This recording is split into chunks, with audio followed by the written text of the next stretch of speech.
a tutti, grazie a tutti di essere intervenuti.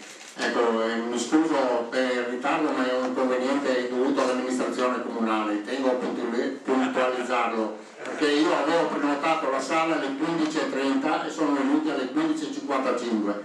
Vabbè, questo è giusto che lo dica, perché un po' il nervosismo che ho è dovuto appunto a questo ritardo. Vabbè, premesso questo, oggi ci troviamo perché è una giornata particolarmente bella, non solo per il sole, ma perché a Portogruaro finalmente nasce un settore giovane, quindi nella politica, soprattutto nella politica del centrodestra e in particolar modo del PDL.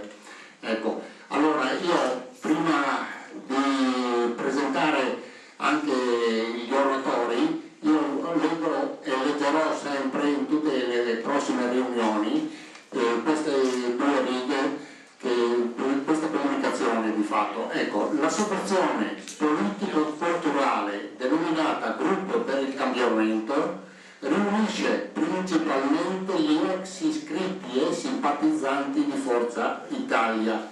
Questa associazione non è da considerarsi un partito, perché agisce con lealtà all'interno del PDL. Ecco, ho voluto appunto precisare tutto ciò.